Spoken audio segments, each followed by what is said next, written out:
Supakuokime šiandienos užsakymus kartu. Tai štai čia yra gintaro gabalėliai, tada dar vieni gintaro gabalėliai. Tada turime auskarus ir žinoma titnagą.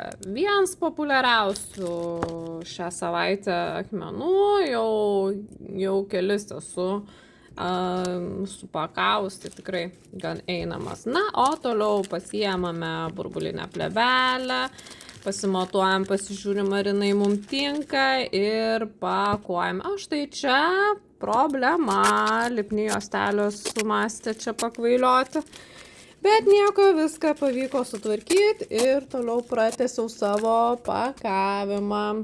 Tuomet visus gaminius supakuotus pasveriu, to reikia prieš išsiunčiant, ypač į užsienio šalis.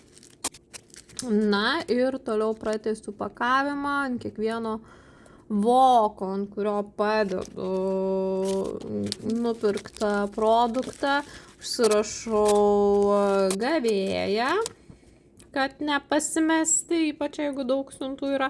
Na ir toliau taip tęsiu su visais kitais užsakymais, jų šiandieną yra 3.